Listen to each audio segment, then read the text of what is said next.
So, this is my stand-up set in a club. There's like 50 people here, and no one is laughing. Anyone have any suggestions? Jerking off? I'm thinking about doing a bit about how being transgender is actually a mental illness. Or how all liberals are secretly gay and want to impose their will on everyone. Or something about how transgender people are ruining the fabric of society. But no one is laughing.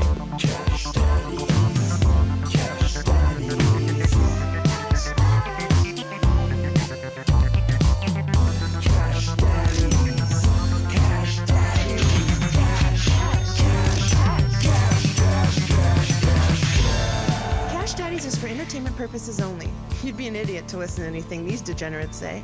Invest at your own risk, do research, but seriously don't listen to these ass clowns. Now enjoy Cash Daddies. Welcome to Cash Daddies. We're banking fatties. Fatties. So freaking fatties. So many fatties. There's so many fatties. On the ones and two, Jay Nice, Johnny Woodard, and then the man, the myth, the legend from the basement. Yeah. How are you doing? Boom, boom, Yes. boom, boom. I feel free, man. I feel free. I got booted out of the apartment for a day. So Are you living in the basement of that bar now? I'm living in the basement, man. I'm down here. It's just me and these 200-year-old fucking pipes. One of them's making weird noises. His hot's like, I'm going to give black guys one more shot, and then we're calling it a day. That's literally what it is. It is. I mean, you know, we got into it today, and she said, come here. Let me, you know, now she's writing for Huffington Post, and she thinks she's fucking all that, even though. Oh, no! All the articles around relationships. Let's do an intervention. All the relationships, all of her articles around relationships advice. And I basically write the articles. I mean, she's like, has she done any white supremacies? The white supremacies. Any things on that? No. The last one we wrote was the last one we did was a week ago. It was how to make the relationship stronger by giving both parts of the relationship equal duties. In other words, there's no more women cooking, cleaning. You know, I got to take out the trash. I got to clean the dishes. And I'm going to be honest with you, Sam. The argument didn't last long. I've been doing comedy for, I don't know, 11, 12 years. She said, let me end this conversation. She goes, come here. She goes, pull up your IMBD. I'm like, what? Oh, my God. She goes, no. She goes, pull up your IMBD. She goes, I'd like to just compare mine to yours. And she's never done a comedy in her life. So I pulled up her fucking IMBD. Dude, fatality. This bitch has credits from stations I never even heard of. Forget about it. This is what you tell hots. You go, hey, find your favorite porn star. Look at their IMDb. They got credits up there too. Yeah. Well, she just went down the whole line. She, this is a movie I did with it. This is a movie I did. This is the commercial. I'm like, you know what? I'm going to leave right now. You know, you talk to one of your clients. We all both know the ending. They're going to jump. You're going to make them jump. And I'll come home in a good mood. And that'll be it. You got dunked on, Howie. Howie, you got dunked on, buddy. No, she reverse dunked. She put her balls on my forehead. Yeah, you got Vince Carter. Blake Griffin nuts in your mouth. And there's nothing you could do about it. That's like VC at the Olympics. I mean, She jumped over you, dude. She goes here. She goes, okay, I showed you my 17 credits. She goes, well, let me see yours. And I'm just like, all right, you know what? I'm leaving. Do whatever you got to do. You know, I don't. And we watched the Lakers game last night. And she was like, so look how happy LeBron is, and they just lost to the Oklahoma City, OKC. Listen, dude, that crowd basically booing any other Laker that shot. It was horseshit. Fuck them. Just fuck. I agree. And it didn't need to happen like that. And yes, I am biased because I had tickets to tomorrow night's game that would have been fun to be there for that. But But when you're only allowing, when the room is only wanting one guy to shoot, it's not natural basketball. And he didn't have to break it last night. It's a metaphor. Don't you think it's a metaphor for the whole franchise, though? They've all just been kind of direct. It's all LeBron oriented, that whole franchise. Listen, dude, here's the whole thing. The only reason to break that record last night is if you want to break it in time for them to trade you, okay? I mean, okay, I broke it. We're done. Get me out of here. Send me back to Miami. Do something like that. I mean, now everybody's on AD because he wasn't ecstatic. And like all AD does is get shit because they're like, he's not into it. He's not that.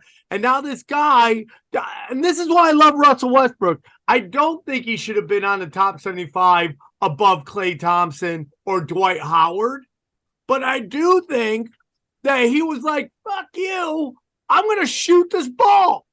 I am a player. Well. I'm trying to win to get to the playoffs. He was the only dude. I'll give him credit. Right, Westbrook was the only dude last night that went hard in the paint and tried to win that game. Yeah, I mean, you had like LeBron trying to score, but nobody else did because they got bullied by the crowd. Like, it's embarrassing. LeBron had 5 rebounds and 2 assists. Come on. You think they're trying to trade AD? Like is that what you're saying, Sam? No. I think he'll get traded at the offseason. Yeah, you get way more for him in the offseason, right? Well, I mean, here's the whole thing. There's a couple people that LeBron could use LeBron or use an AD. AD has to go to a team that has already 2 established stars. He can't be your number 1 or number 2. He has number 1 game, but he has number 3 mindset. It's like it's the same thing with Kyrie. Kyrie is like dating your favorite filthy porn star, right? Like, she is so hot, she's gorgeous, she's got all the skills you're asking for, but the brain is shish kebab, and that's Kyrie. So and LeBron James brought all this on himself. And last night was unnecessary. And everyone's like, but listen, dude, you go. This is how you know how really people feel about it. I'm going to ESPN right now. What is the top story on ESPN right now? Oh, it's a Joe Montana story. A Joe Montana story. LeBron James, if you go to top headlines, isn't even in the top headlines. Because nobody gives a shit. Because LeBron James played that all wrong. Look, the bottom line is, in any sport in this country, nobody gives a fuck what you do unless you win. If Wayne Gretzky doesn't win a bunch of Stanley Cups, nobody gives a shit about him. No one cares. Right. If Derek Jeter doesn't win rings, you know what? People are like, should he get in the Hall of Fame? Should he not? Jeez, I don't know, man. People don't, unless you win, no one cares. That's the way it's always been. Well, here's the whole thing. LeBron James will go down as statistically the greatest player to ever play the game. And that has a lot to do with his longevity. He has the 5th highest scoring average ever. So that's great. But when you get down to LeBron, it's like, how do you not have him in your top 5? And he is teetering on mine.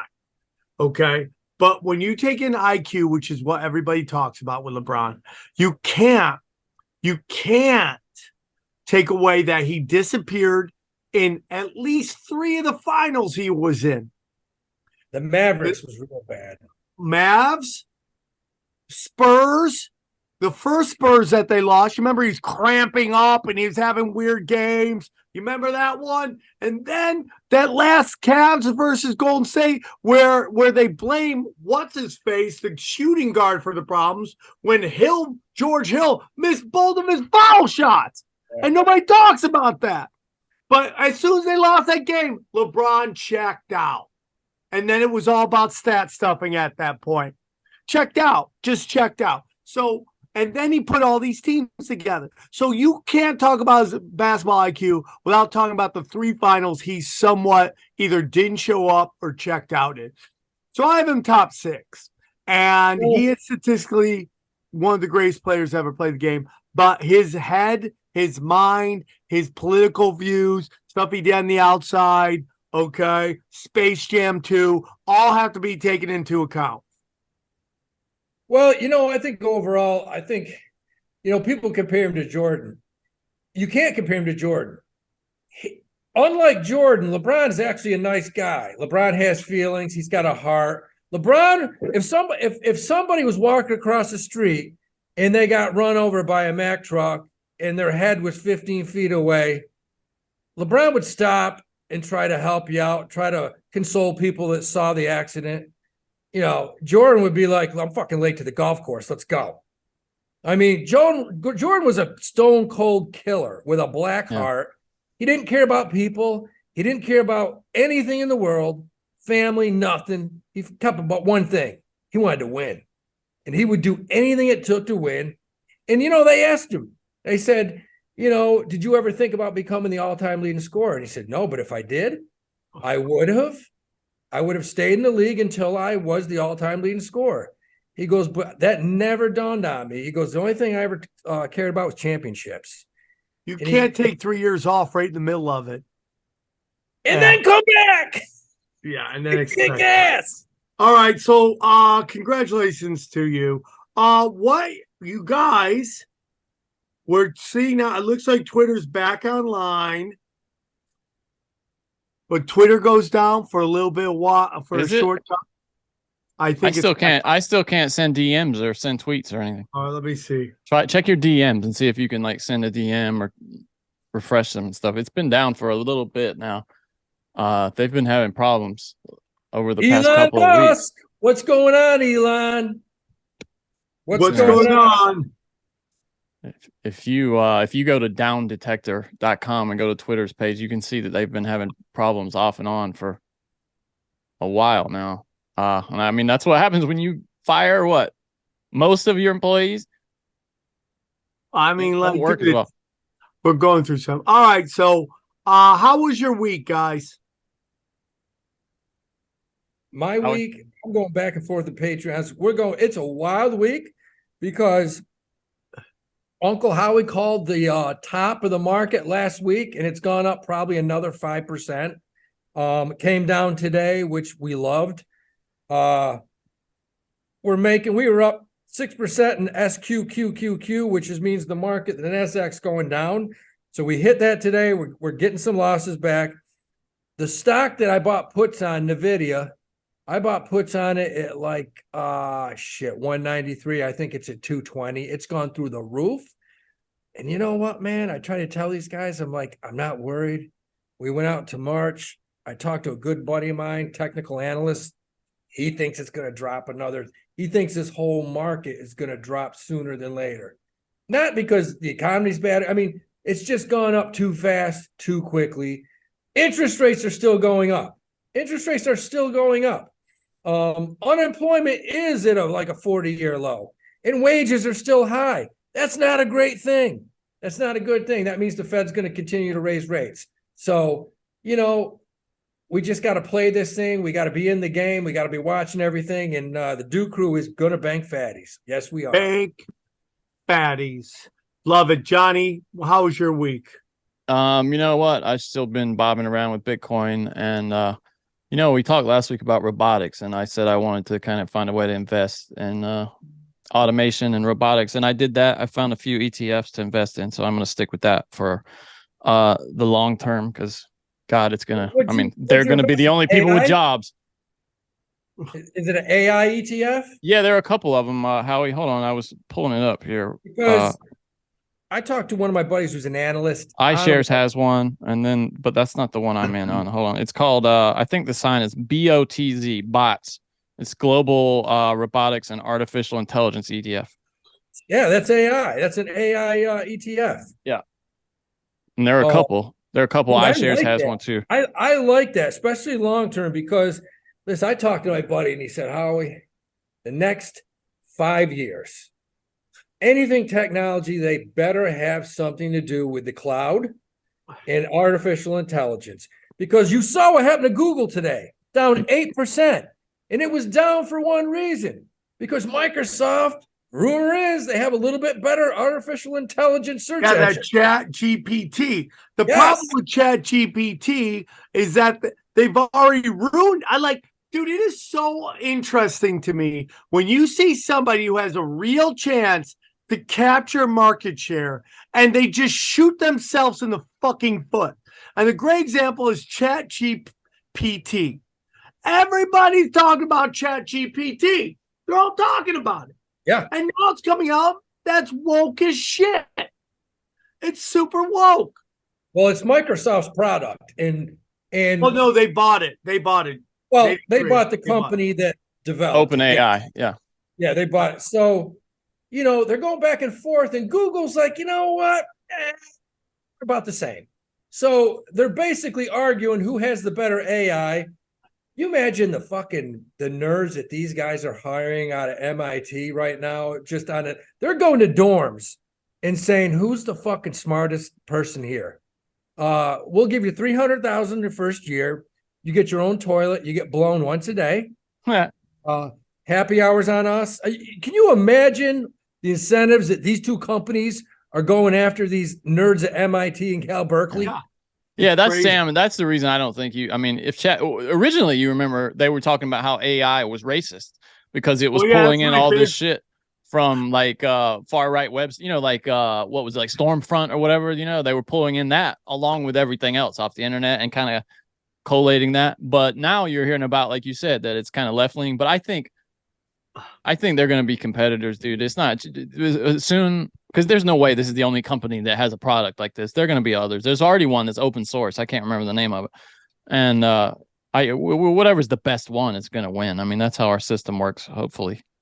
I think I'm trying to find this. Somebody had an AI do stand up and it just was ripping trans the whole time. Seriously? It was so fucking funny. That's funny. So basically the AI is Dave Chappelle. That's great. Yeah. It's like, what's up with trans? Trans are so stupid. Oh my God. And it was like so hilarious. Anyways. So let me ask you this. I don't know about you, but the economy's rough. Mark's not doing well. People are nervous. But you know what? After listening to Joe Biden give that speech last night, I got chills, man. That guy has us on the right fucking path, doesn't he? Yeah, sure does. I listened to him last jobs.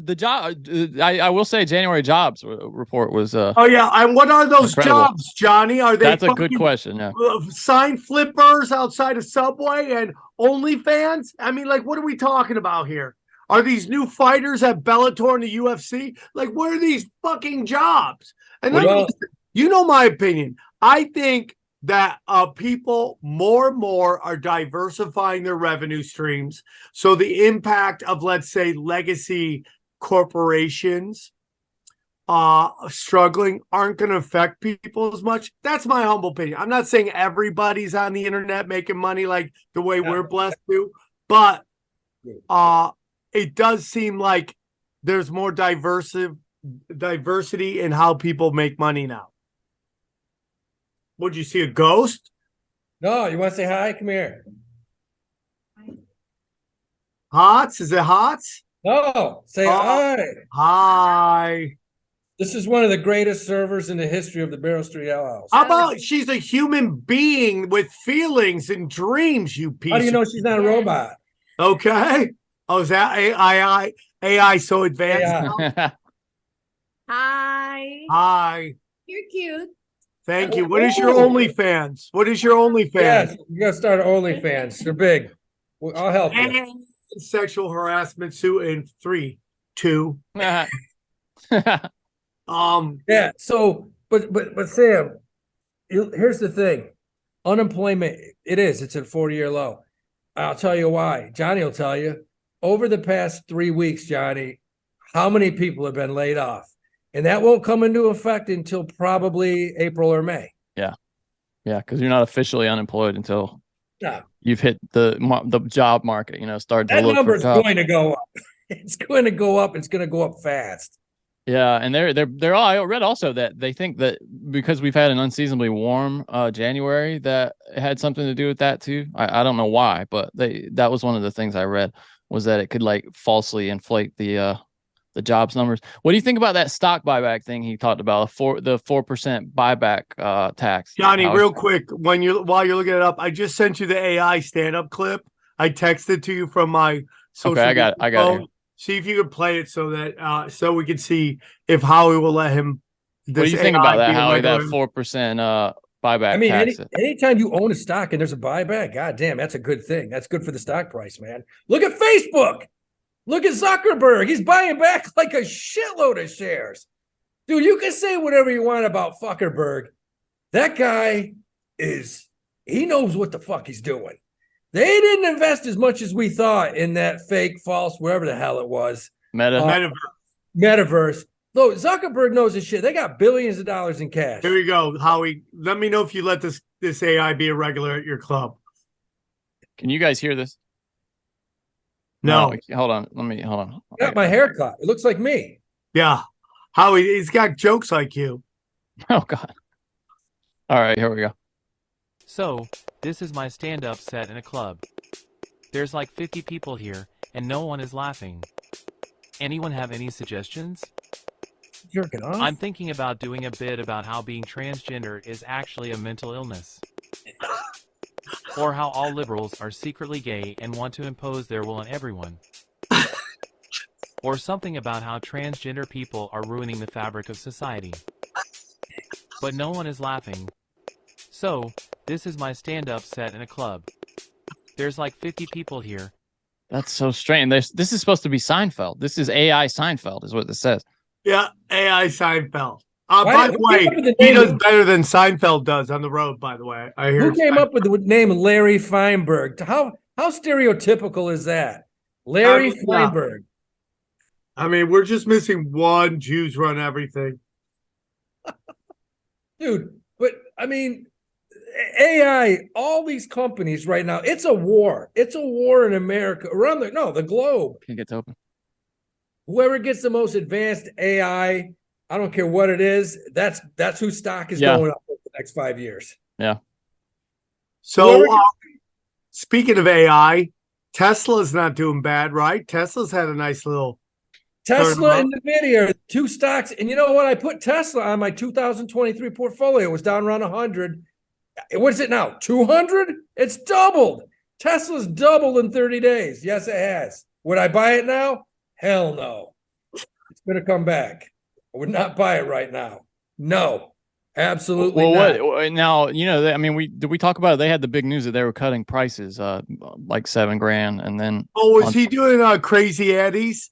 Crazy Eddie's Teslas? Well, I mean, must go. Yeah, the prices are insane. Eddie Antoine, man. Eddie Antoine's a genius. He was selling stuff for 10 cents because it didn't matter, man. Shit was going out the back door anyways. One big fake company. And then he went to He went to Lebanon. I think they arrested him there. He was a legend in New York. Eddie Antoine. Michael Burry was out this week with more tales of doom too. He's comparing the stock market now to the .com bubble. What do you think about that, Howie? I mean, you've heard me say it on here. This, not now, but when we had a huge run up before, that's what it reminded me of. Because these companies are trading at too high of a PE. It just doesn't make sense. Now, every company's going to fly up here and there, but they're going to come back. Do I think maybe crypto's more like the .com bubble, but no, you got legit companies now, man. You got companies with real earnings that are doing extremely well. Even these cloud companies like Salesforce or CrowdStrike. I mean, they're not in the black yet, but they're doing a shitload of sales revenue.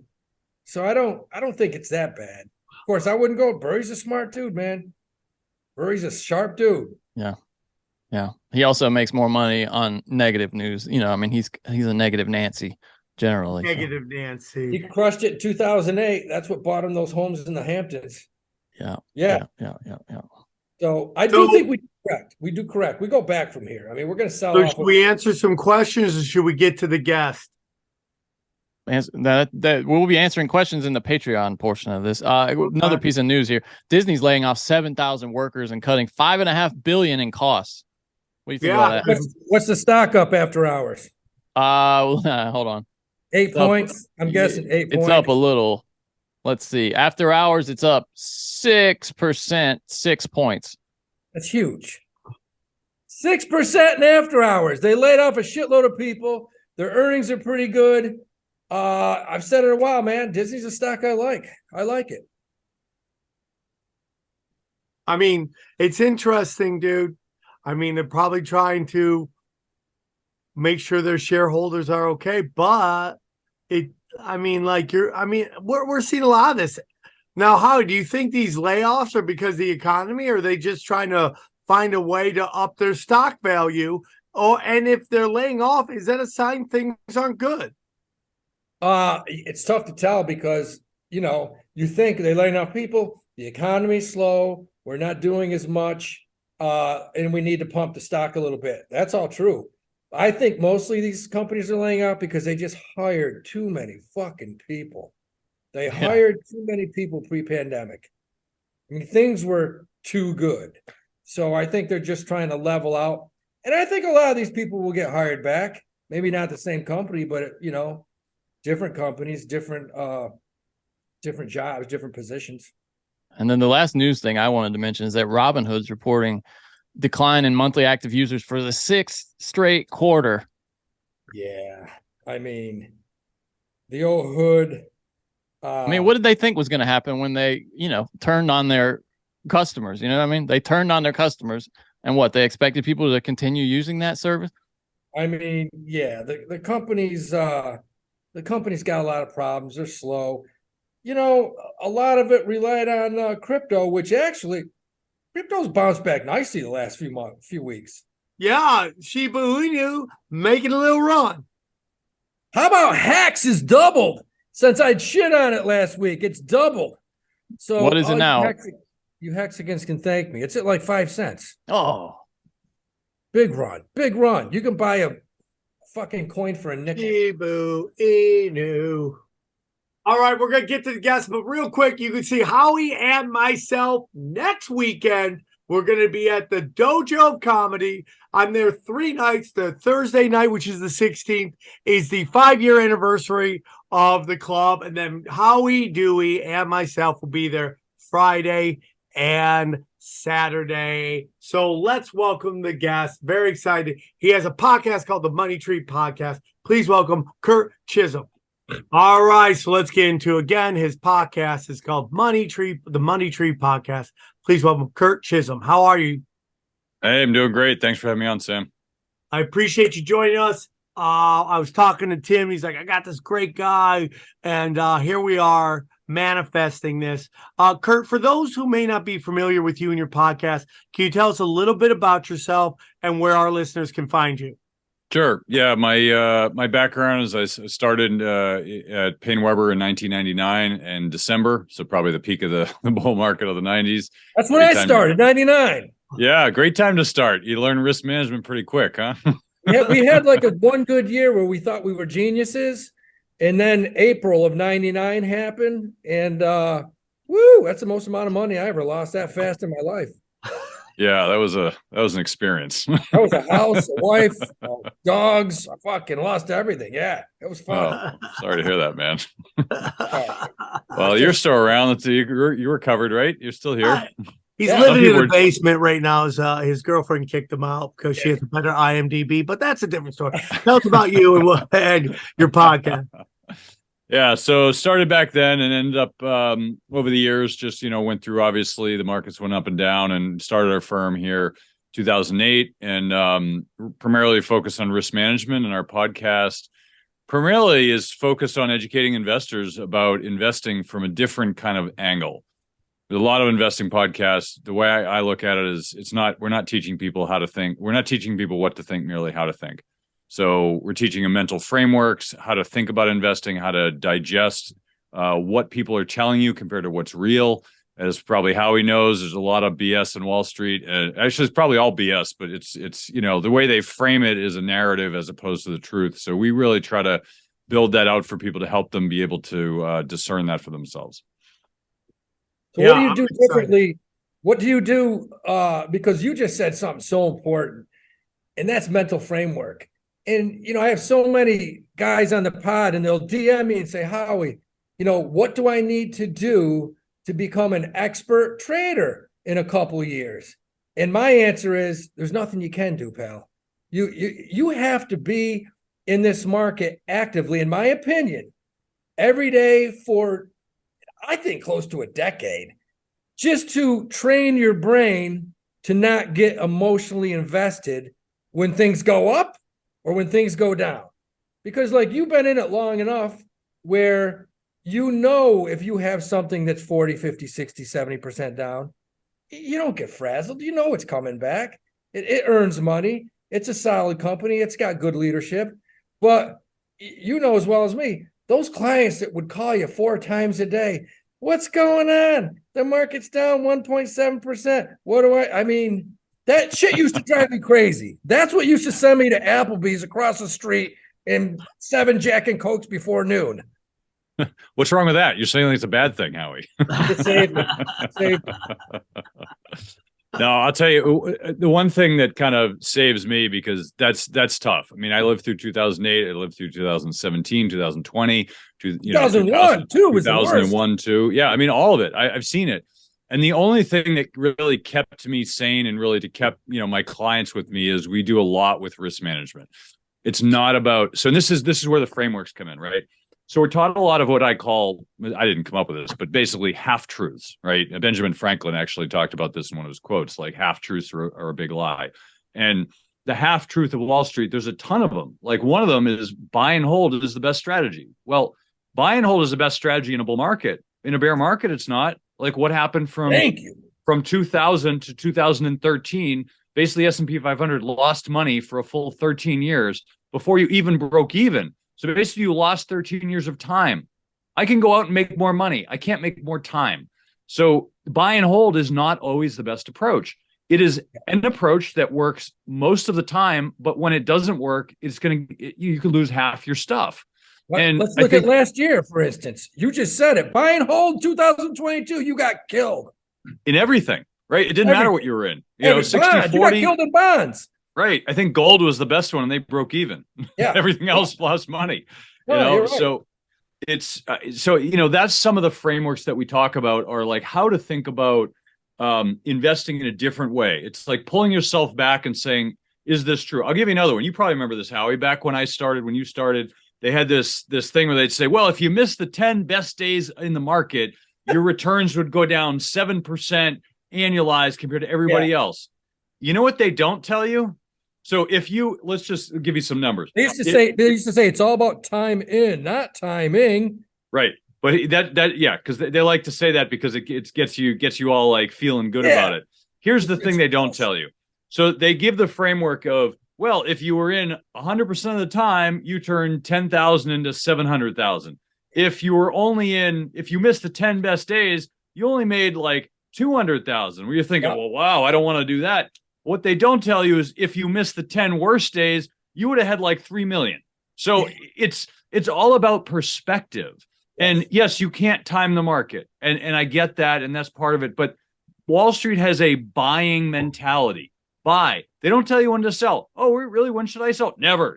Buy it. Buy more. Here's some more stuff you can buy. But they never talk about selling. So it's not about managing risk. It's about how can Wall Street shove a bunch of shit down your throat. Sorry to swear on your show, but stuff down your throat so that you can effectively feel good about it. And I just don't think that's appropriate. But people, that's how the industry works. You need not worry about swearing. On the show. It's fine. You can totally swear on the show. We have an Applebee's drunk here. Yeah. We don't have I live in a basement. But no, you just said it, and I'll give you an example about risk management, and I'm glad you're saying this because your philosophy is what we've been preaching on our Patreon since day one. I understand you can't time the market, but you can make small moves like when a market jumps 40% to put stop losses in on things so that when shit goes down 60, you're not sitting there with your dick in your hand. One of my largest holdings right now, because January 2nd, I bought a bunch of these stocks like Meta, Salesforce, CrowdStrike, Paramount. These stocks went up too fast, too quick. They jumped up 3%. So literally, I sold a large portion of them, And you know what I'm holding right now? I'm holding SQQQ. I'm basically short the NASDAQ right now just because I feel if it drops 3 or 4 or 5%, I'll be up 10, 12, 15%, and I'll take profits. I'll go into cash. Oh, you know what I like best right now? Cash. It's my second favorite holding right now. I like cash. I put out yesterday, I put out on the newsletter, and I said, people are like, I just sold this. What should I buy? And my answer is don't buy anything. Right. Just sit back. Let's sit back and watch and see what happens. Fucking rates are not going down. Rates aren't going down. You know what I like? You know what's even better than cash? Because right now cash stinks. It's paying you nothing. Nobody pays you any money. The banks don't pay anything. You know what pays better? U.S. Treasuries. 3 months, 6 months, 9 months. You're getting close to 5% in U.S. 5%. Treasuries, which with virtually no risk. And it's, I mean, effectively, like, what else are you going to do? You're going to make 5% in the market? I don't know, maybe, but like, do you want to take that risk? I wouldn't, you know? So I think it's a great trade-off right now. We've told guys on our Patreon for the past 2 years, I get all these questions. Howie, what do you think about I-bonds? It says here I can buy $10,000 and it's guaranteed 5.9. Actually, we had one that was like almost 7% last year. And I'm like, 9. It went up to 9. 9.6. Yeah. But I used to say, if you don't buy one, I don't know what to tell you to invest in because that's free. That's the safest thing you can invest in. And you know you're getting 7, 8, 9%. So yeah, put everything you got in that thing for a year. Yep. I mean, you're right. You know, it's funny because when that 9.6%, when that expired, I think it goes like October to April or something like that. Every 6 months it rolls. And it was like a week or two before that rate expired and then went to the new rate, which was like 6.5. The website crashed because so many people were trying to get in at the last minute. Like, why would you wait till the last minute? Like, I mean, seriously? Like, it's 9.6. You waiting for 15? I mean, I couldn't believe that when I saw that. I was just like, no, you're right. There was a 9.6%. This is a trend. This is a government backed. It's the safest thing there's nothing safe. That's the safest thing you can invest your money in. I mean, municipal bonds maybe second. I don't know. I have some money in a high yield corporate ETF, HYG. I bought it just because it got pounded in 2022. And the yield was like 5 or 6%. And, you know, it's gone up a little bit. I've gotten a little capital appreciation. But no, you're right. As far as safe things, treasury bonds, I mean, right now, shit, you can't beat them. Kurt. Yeah, you're a brave man buying high yield. But anyway, go ahead, Sam. So a lot of people are worried about inflation or deflation. What are your thoughts on all that? So I've been talking about inflation for like the last year and a half, well before everybody else was. And we started talking about, you know, there's a great paradigm shift going on, which I don't think people really understand. I think we all took the Fed's word of inflation is transient and just said, oh, well, it's transient. Even though everyone laughs at that, they still think in their head, oh, it's transient. It's going to go away. And, you know, I think it's a lot more complex than that. And people, like I said, we've been beating this dead horse for over a year about inflation, and people are finally starting to get it. And then last week I came out with an episode, actually came out today, where I just said, now I'm worried about deflation. And I got calls, I got people writing in, what the hell are you talking about? What are you, an idiot? You've been telling us inflation. Now you're talking about deflation. What the hell is going on? And the reason I say it is not because I think we're going to get deflation tomorrow, but to get people to prime their head to think that we actually could get deflation. Now, I'll give you the short Cliff Notes version here. So inflation is obviously a problem. It's been a problem. It will continue to be a problem. But the deflation problem is going to be interesting. They just changed the CPI calculation as of this January will be the new calculation for the CPI. And it's going to go from a 2-year rolling period to a 12-month. Well, think of what happened in the last 12 months. Well, we peaked out in July. Do you think we're going to have lower inflation this next July than we did last July? Well, probably. And to boot, you know, did you know that the CPI, 42% of it is made up of housing? Where is housing going? Down. The cost of housing is, I mean, we're 39.4% overvalued on housing from where we were at the end of 2021. close to 40% overvalued in real estate. It should be 40% lower. So do you think housing is going to go down in the next year? Probably, maybe not 40, maybe 10. But that means we could have a negative inflation. Now, I don't think that means inflation goes away. I think that the CPI print may be negative. But and you have housing that's deflating. So the concept that I try to kind of break people's head in is you can actually have inflation and deflation at the same time. Now as long as you don't have stagflation, we can get by. I mean, well, eventually we'll get there. That's a problem. But I mean, and when does it come out? CPI is what, Tuesday, Wednesday, I think, next week? Yeah, it's next week, I think. Yeah. So, I think the problem is people think of inflation as a binary thing. Oh, we have inflation and it's 6.5%, or we have this. It's not that simple. We have really high inflation when it comes to consumer goods, food. I mean, eggs is up, 300% this year. It's ridiculous. I mean, I feel like I want to go raise a bunch of chickens. Like I could be a millionaire. I saw a funny meme the other day which showed a guy sitting on a carton of eggs, and it's like, oh, this poor guy. I'm like, this guy's a millionaire. Look at all the eggs he's sitting on. Dude, crazy. But so the point I'm trying to make is you can have inflation in those areas and you can have deflation at the same time. We have housing deflation, right? So if you looked at COVID, and COVID is a prime example. During COVID, you had inflation in like streaming services, food at home, books, anything that's Zoom, all these things, what's it called? Peloton, like inflation in those areas. But we had deflation in travel, hotels, clothes, like all this. So you can have it at the same time. It's an aggregate of the two is what we see as a CPI read. But that doesn't mean that affects you. So cost of college has gone up 7.5% on average a year. I think it's probably closer to 10, but let's call it 7.5. And I don't have kids in college. What the hell do I care if it's 7.5%? It doesn't affect me. What does affect me? Food, gas, my kids' school, like whatever, the school supplies, stuff like that affects me. Well, what's that doing? Well, that impacts my life. So all of us live in our own little satellites around this big number. And, most of us, my gas prices doubled in the last 2 years. My food prices have more than doubled in the last few years. Housing's gone through the roof. It's a real problem. So we can have both, even though the deflation is going to actually probably come into the picture at the end of the year. Go ahead, Sam. Well, we're talking about housing. I mean, it just seemed like this insane run to just buy up houses. We know that, investment firms like, BlackRock and all of them were just buying up everything and what that represents, which was causing, people to bid against these giant corporations. And we can get into all that and what that represents. But you said it's up 40%, but you don't think it will go back down. Do you think it could ever go back down to somewhat reasonable prices? I mean, I'm in LA. I mean, you're looking at a 3-bedroom for 1.3.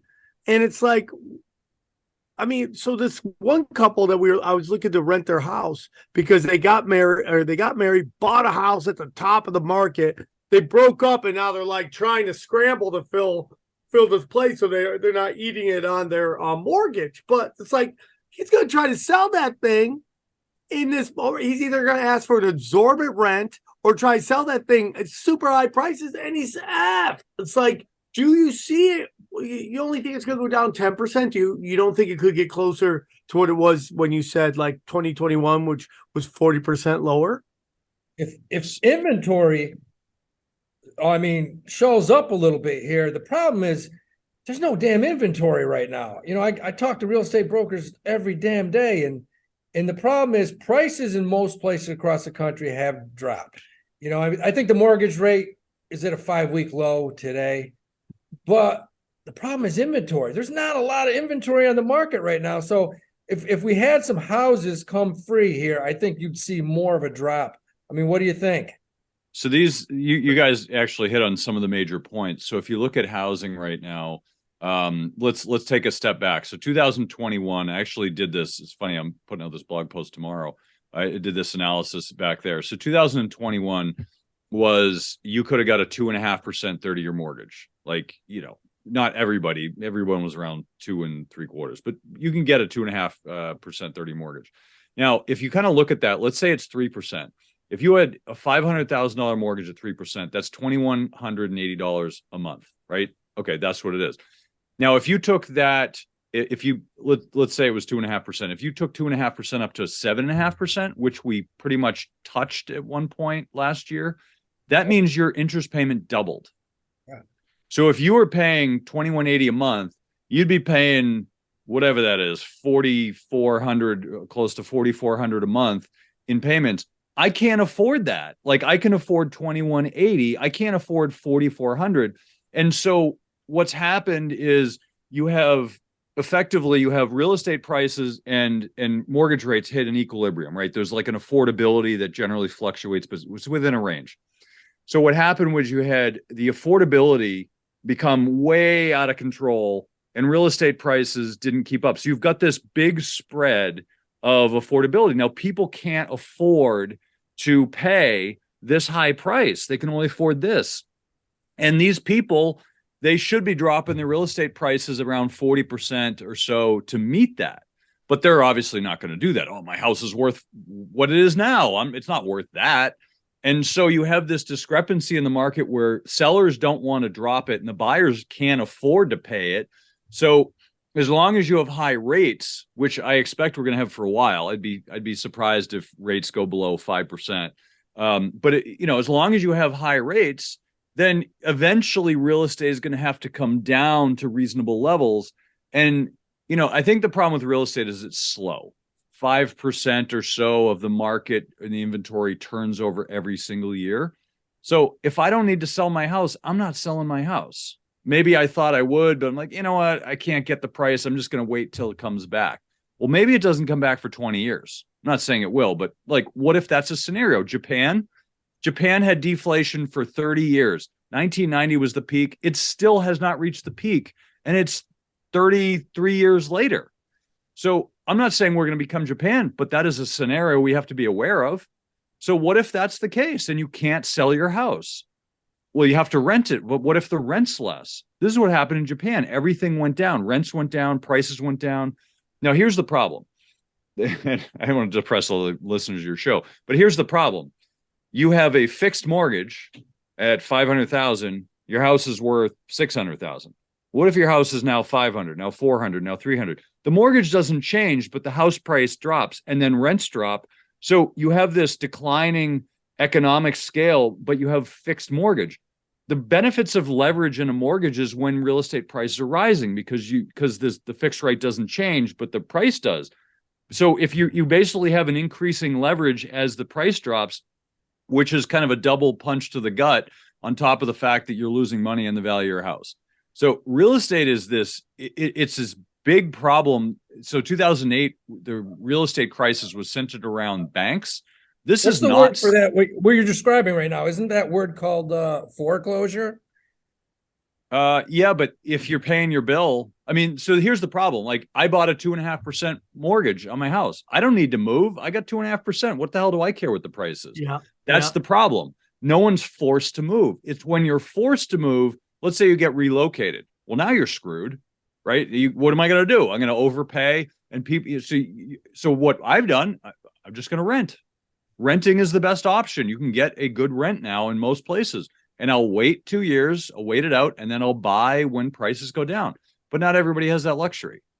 So you're forcing people to not move is the problem. So for me, this last bubble burst on real estate, everyone got these adjustable mortgages because they maybe weren't qualified for the actual loan, but they were so desperate to get in the house because that's everybody's dream that they took these loans, and then bam, all of a sudden their loan tripled. But are you saying that in a weird way, and I guess you need a lot of luck for this, that actually could work into your benefit because it could actually go lower? Or because I was always told get a fixed rate because that way it doesn't skyrocket up. And I was about to buy a house and everything went crazy in the real estate market, so I've had to hold off. But are you saying that there are some perks to an adjustable if you're willing to risk that? I, for one, I would not take a risk on adjustables right now. Yeah, I me think too. actually in the short term, like the rest of this year, I think rates are going to drop. So there's this concept called the bullwhip effect that we talk a lot about in the show, which is basically if you look at the price of lumber for like the last 2-3 years, you notice lumber was just kind of like hanging out, and then it skyrocketed with COVID. Then it dropped below where it was average, and then it went even higher. It went up to like 700, then it came down, then went up to 1400 and came down. So you have this like increasing wave of this bullwhip effect, and what we're seeing is part of that now, where we had high inflation. It's going to come down. People are going to think, oh, we're all set. Prices aren't going to come down. They're going to stay elevated, and wages haven't gone up. So we still have this problem. And so adjustable rates will probably save you this year. You might even get to a lower rate. And overall, the rates tend to be lower. But what if we hit 10% mortgage rates? You might not be able to afford that. That's going to be a problem. So I think it's highly dangerous. But would I take a risk for 12 months? Probably.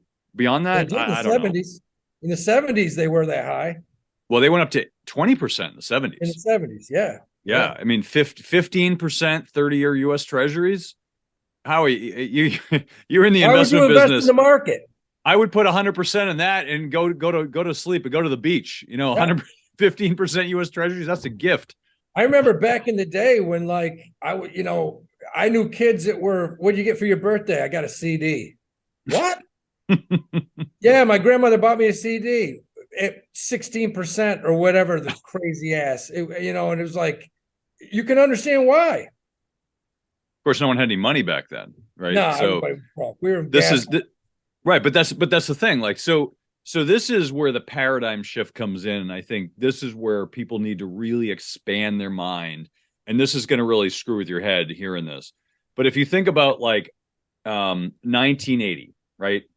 We had the economy. It looked like this. It's shrunk. There's 20%, 15% treasuries, 20% mortgages. You couldn't borrow money. It was unaffordable to borrow money. So, the average median home price was 25 grand in the US. I mean, think about that. Where can you find that now? You can't.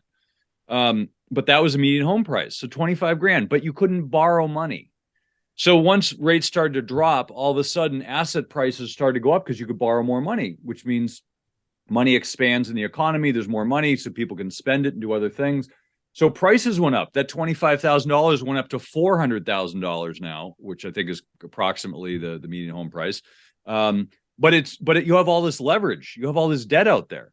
But when you increase rates, that debt starts to shrink because people can afford less, which shrinks the values of everything, real estate, businesses, stocks. It all starts to shrink because it's based on the amount of debt in society. And that's the paradigm shift. People, I mean, the bunch of us, I mean, I don't know about you guys. I mean, I was born in the 70s. I don't remember the 70s, but I think that if people that do remember it, they remember it. Like, it was not a fun time. And I think everyone's accustomed to this sunshine and rainbows economy where everything's easy and you could just, it's so easy a caveman could do it. But that's not how it always is. And I think if we enter a period of the 70s, which I've been predicting for the last 2 years, a lot of people are going to get really surprised and lose a lot of money because they're not prepared for it. That's the shocker. So first of all, if the 70s was tough, that explains why everyone loved brown. Because what was it like, Sam? You were a teenager then. Everywhere you go, everything was brown from the 70s. Have you noticed that? Howie talks about, when the economy's a little crazy, it's a great time to make money if you do it right. How our Patreon Cash Daddies, how he's been crushing it on there. How do you think people should invest during these crazy times? So that's a great question, Sam. And I'll put it this way. The buy and hold philosophy we talked about earlier is dead for the moment. I think people have to be really nimble and agile about how to invest. You have to be mindful of, you basically have to be patient. So I love cash. I love short-term treasuries. To me, that's great right now. But if you look back in the 70s, you notice 74 and pretty much it was like the early 80s, late 70s, you had some great times to buy. You know what the funny thing is? Most people look at 74 and say, oh, that was the best time to buy. It was the lowest point in the market. However, it wasn't the best time to buy. The best time to buy was in 81 because companies kept growing and the prices of the stock didn't. So Warren Buffett made all his money because he bought in 81. He bought all the great companies because they were really, really cheap. So I think what people have to be mindful of is I think we're going to have a great buying opportunity in the next 2 years. I don't think it's going to be this year, maybe not next year. I don't know, but I can't tell the future. I'm going to be honest with you guys. I can't tell the future. What? I know it's a shocker, but but the point is, you know, I think we're going to see great buying opportunities. We saw them in the 2000s, right? 2002, 2003, great buying opportunity. 2008, great buying opportunity. We're going to see more. It's just, you know, you have to be patient enough to wait for the you know, as Jim Rogers calls, I wait till there's a pile of money sitting on the floor and I go pick it up. Like that's what you have to do. There's going to be so many discounts on stocks. I mean, let me give you an example. Let me give you another kind of mental model here. How much did your cash make in 2008?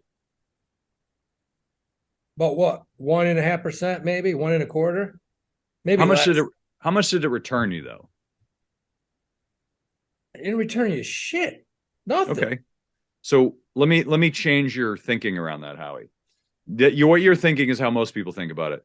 If you were 100% in cash in 2008, and the stock market went the market by 28%, 100%, right? Because the stock market went down 50, so now you can buy twice as much stuff at a 50% discount. So you can buy 2 shares for every one you could have bought before. So your cash went up 100%, assuming you invested it, of course, at the bottom. But 2008 it didn't end up down 50, correct? Top to bottom, it was down 58.6 or something like that.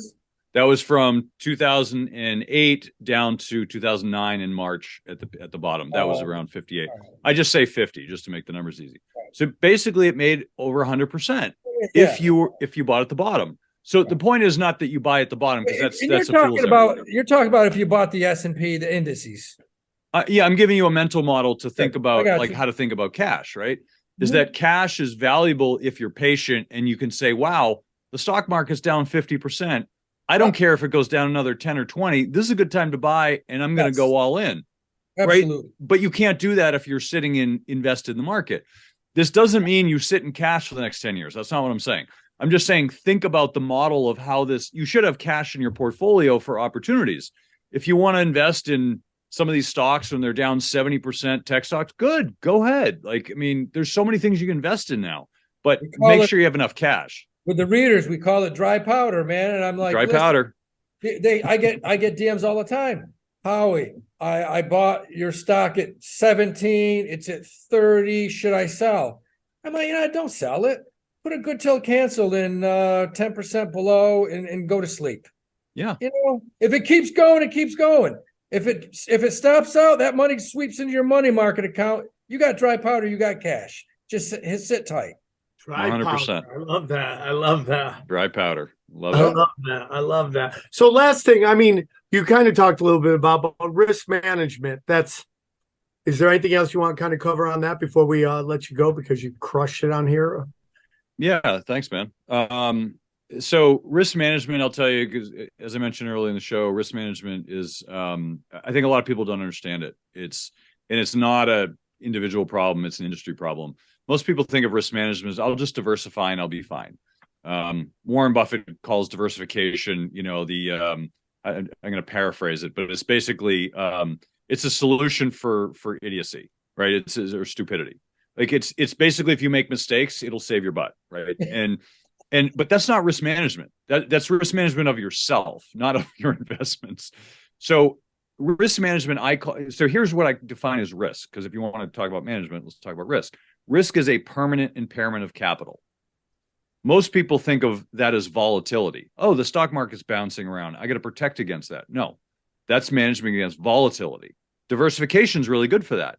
It's not good for management of permanent impairment of capital, which is 2008, the early 2000s, periods like that. That's loss of 13 years. That's a permanent impairment of capital, down 50%.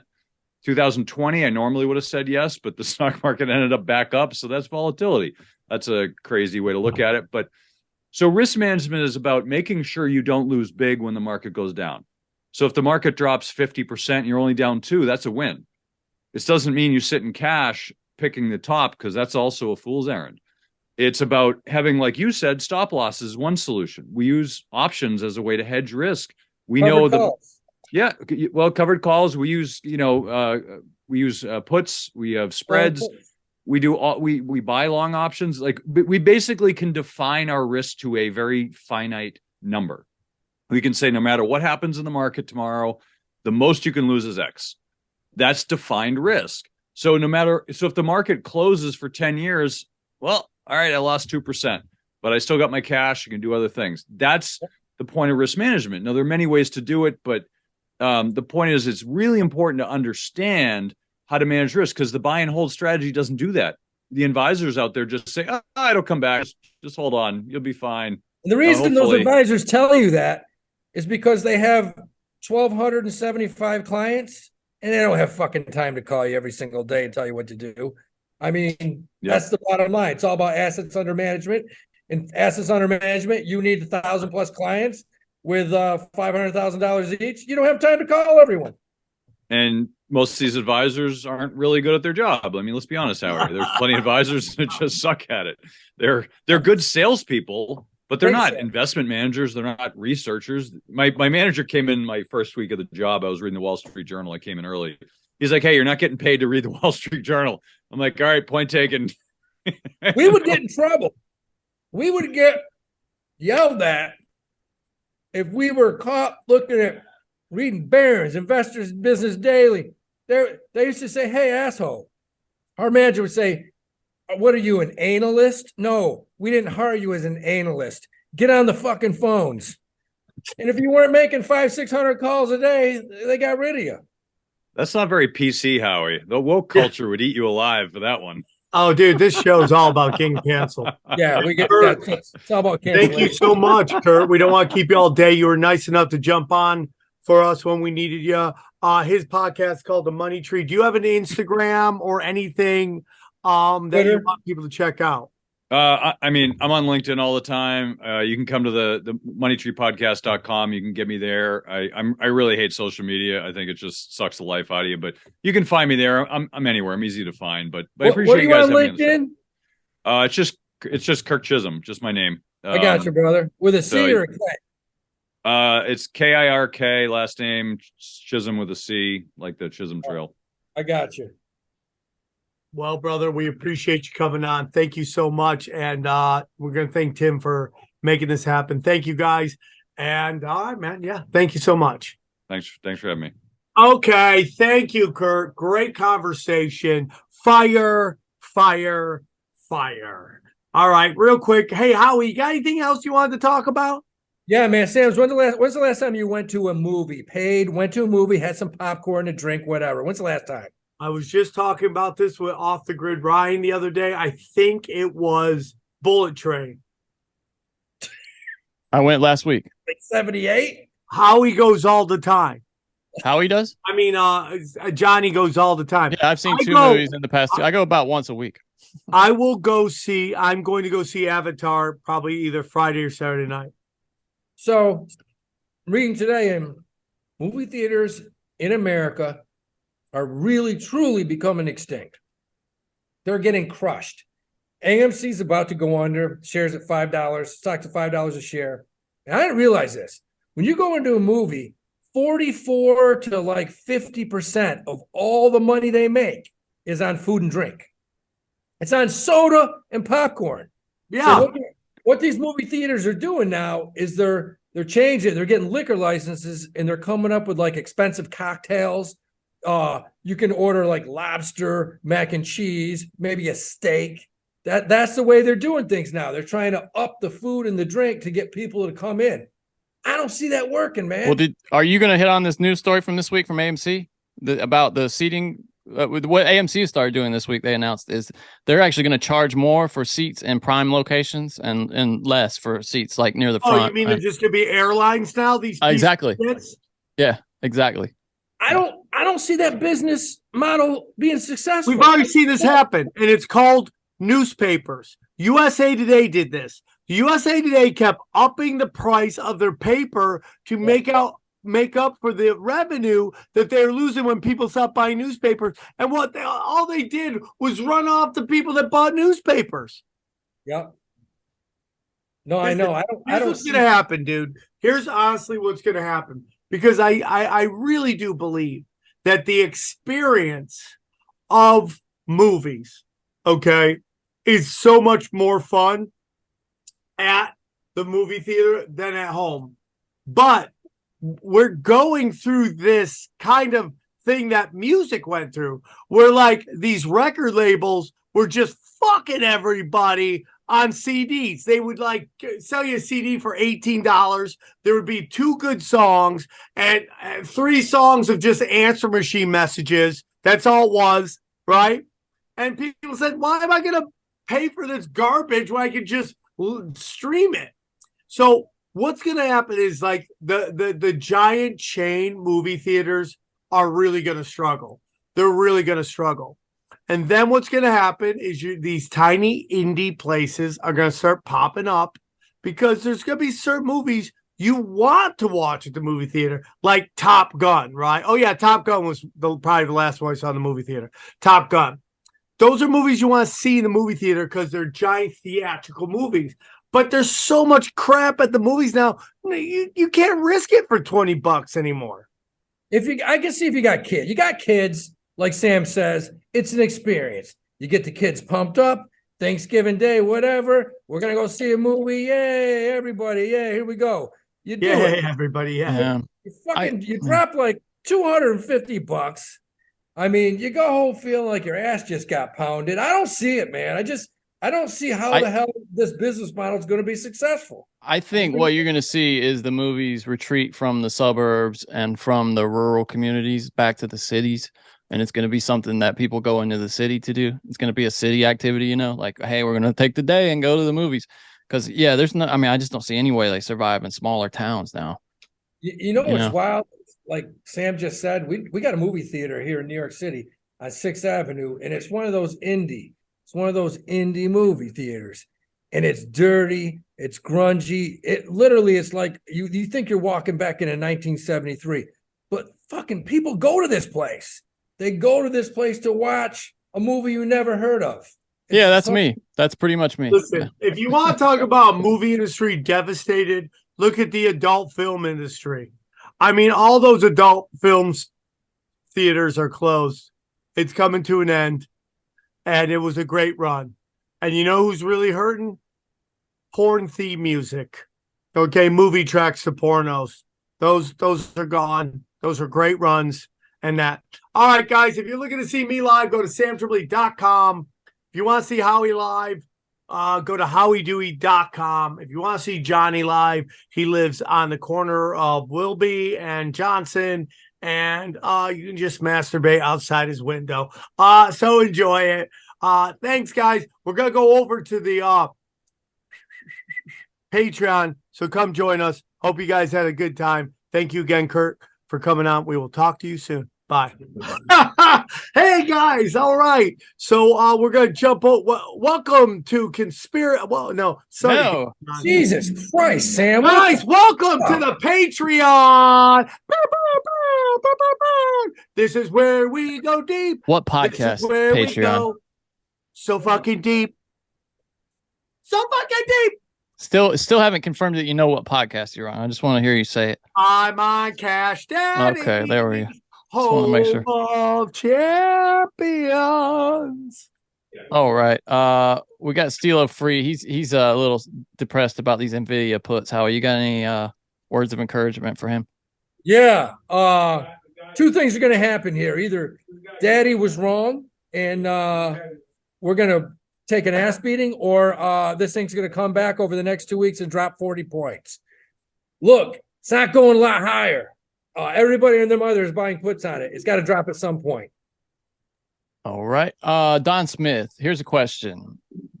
When big brokerage houses come out publicly with predictions for the year, are those predictions meaningful, or is that just a way for them to try and push the market? For example, Goldman came out a week ago and said something like the best of 2023 is already behind us and the market is going down. Is that really a valid prediction, or is it just their way of scaring retail investors into selling so that they can buy shares cheaper for their larger investors? No, look, man, you got to be careful about these big brokerages. I mean, you got Goldman Sachs, you got Morgan Stanley. Like I said, they have analysts. A lot of these analysts are paid to make a certain judgment on a specific stock. So your best bet is to look at the charts, look at the fundamentals, see if the stock makes money, make sure it has a decent PE, and the stock can also grow. All right. This is from Ale Sauce. Is UNG coming back anytime soon? I've been dollar cost averaging as the price continues to drop. With temperatures rising slowly in the Midwest, is there any hope of regaining losses before next fall? Yeah, man. I mean, UNG, I would buy it right now. It's an 8 and change. It's a commodity. It's at like a 3-4 year low. If you think natural gas is going to be still used, yeah, it'll come back. All right. Leviathan 666. Any word on putting puts on Carvana due to the recent rise in price? I personally wouldn't mess with it because it's a too high of a beta stock. It's up and down. I don't think there's a lot of value there going long or short. I wouldn't mess with it. All right, David Wallace, do you have any ideas for calls this week, Howie? I'm looking at Verizon. And I'm looking at Google, which took a beating today, but I still think Google can drop a little bit more down to 95, 96, and then I will be, yes. This is from Matt M. I hear Johnny's dad is a farrier. What a badass. Here's my shout out for a fellow horse wrestler. Yeah, dude, if you do it, it's the hardest job there is. What's a ferry? It's got putting shoes on horses, taking care of horses' feet. They used to make horses. Yeah.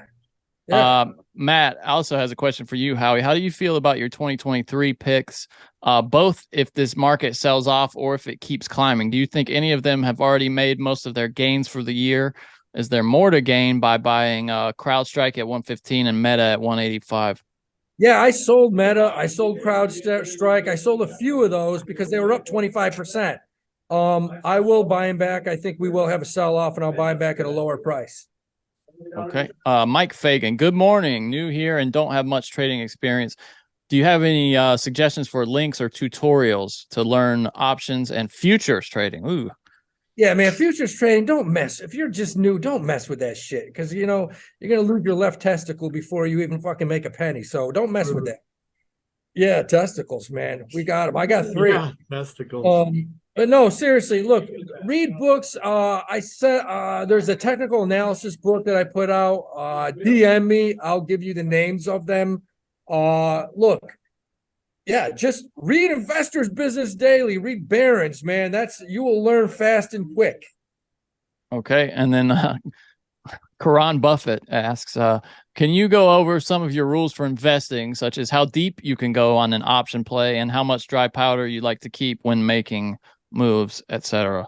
So out of my whole portfolio, you only want to go 8 to 10%, 5 to 10% on options.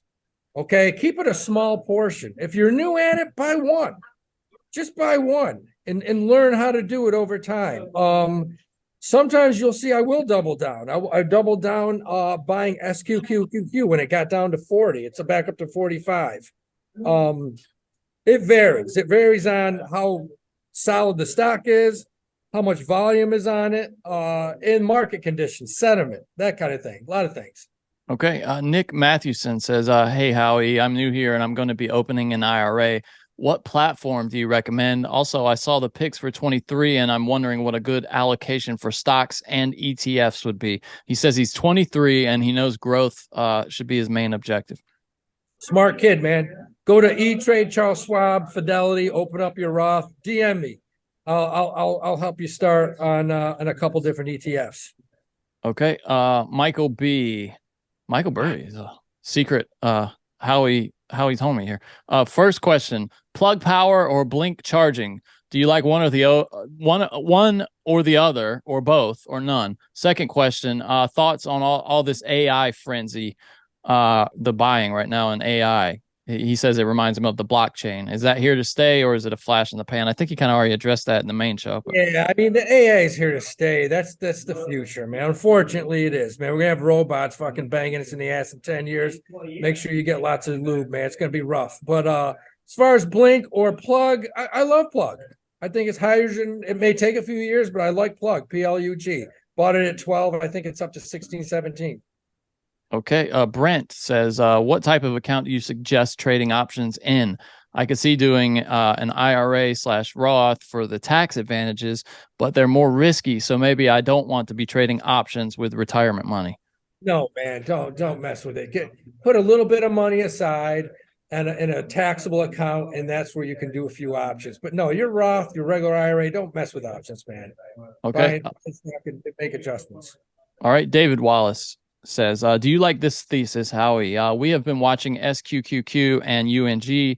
They did not move up when they thought they would, but we know enough now to buy calls. UNG shows good signs of reversing, putting in a higher low today after some green days. Is it time to dollar cost average, or still not that strong of a movement to call for a rally? I like it. I like UNG. I think it's going to bounce at 13, $14. SQQQ was up 6% today. I love it. Okay. Unknown Error doesn't have a question. He just wants to say thank you, Howie. And he wants to let us know he's currently making a play by selling NVIDIA puts and using that money to buy more Coinbase puts. I mean, yeah, go. They're not really a question there. He just want to say thank you, Howie. I think coin's going to drop. It's slowly dropping. I think you'll see it down to 60 soon. Is there any concern about, have you heard anything about Coinbase, like solvency issues? Like, are we worried about the security of the fund money that you have on Coinbase? Do you still think that's a safe place? You hear rumors about it. I mean, the stock's had a huge run up since the new year. It's had a couple days of a sell off. I think it'll go a little lower. Andrew Zimmer, here's a funding question and an idea I've been thinking about. Say I have $1,000 a month to invest. Since IRA contributions are capped at $6,500 a year for now, that's about $541 a month. Would it be wise to put that $1,000 the first 6.5 months of the year into the IRA? Or an idea I had was putting $541 a month in the IRA and then $300 into a brokerage account and the rest into different investments. This is where my wording is going to get confusing, he says. The reasoning behind the latter is I was thinking about using gains from the brokerage to fund the IRA along with the $541 a month until the limit. Then once he reaches the IRA limit, increasing the brokerage account to $500 a month and put the other $500 into other investments. Hopefully you stuck in till the end. We did. And thank you, he says. That's Andrew. Yeah. DM me. The main thing is your age. If you're in your 20s or 30s, yeah, you have a lot more versatility to do that. If you're a little older than that, you probably want to put as much as you can in the IRA because that's your retirement. You know, I don't know if you have a full-time job or 401k, but definitely DM me. Okay, David McGuffey. Here's a question. Can we ignore NVIDIA from here on? This fucking thing does the opposite of what mow the lawn, shovel the snow, go out and throw a shovel through someone's windshield. I'm not looking at it. No. Not until we get a nice 20-point drop very soon, hopefully. And he's asking here, I guess, in your past, did you ever have any stocks that you just wanted to stay away from because they kept fucking you over?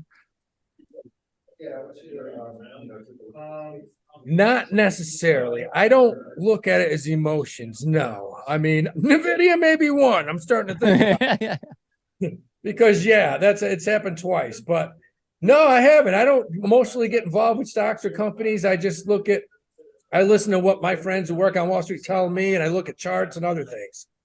That's why you're a professional, Howie. Ben asks, we still holding SQQQ? He said he's down 15%. Yes, you're not down 15% anymore because we had a huge bounce back today. Right on. Okay. Fabian, earnings this week and all, but when you think about this market, earnings week and all, but when you think this market will start buying dividend generating blue chips? I think there's a missing word here. When do you think this market will start buying dividend generating blue chips? Money's going into it right now. Money from growth stocks, high beta stocks, risky stocks. They're going into stocks like Verizon, Intel, 3M, Philip Morris, which is up like 3 points from when we bought it in January with an 8% dividend, 8% yield. Yes, it's happening now. He's asking, even if we are not at bottom, why have buys been drying out?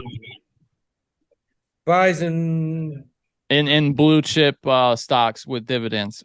I don't think they are drying out. I mean, if they were drying out, like stocks like Philip Morris wouldn't be up 2023 so far.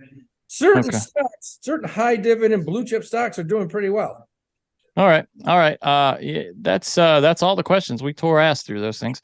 Thank you for the questions, everybody. Oil and energy, Chevron, killing it. Right on. What do you got this week, Howie? What are you looking at?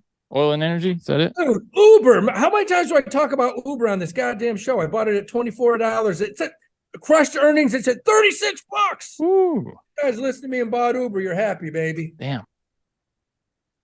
Right on. All right. Well, that's it for us this week. What's going on, Sam? Real quick, I want to say that I am, in fact, been signed up today for Tony at Wise Wolves, Gold and Silver. I am now signing up for $500 a month of gold. So I want you guys to know that I'm putting my money where my mouth is, and I'm joining his group, and I'm buying little chunks of gold from Tony monthly to stash for my children. So when I'm dying and I'm take my last breath, I'm like, here's my pot of gold. And I'm putting secure location and calling it a day. Lots of guns, lots of bodyguards. Patreon members. I'm looking at a shotgun. Sign. Make sure you sell your gold tomorrow. That's a good sign. That was rude, bro. You a rude boy.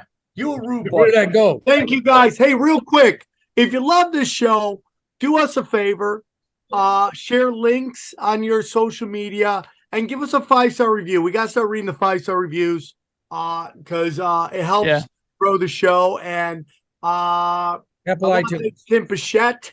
I know I fucked his last name up. He knows I fuck it up all the time. For helping us book these guests. He did a great job.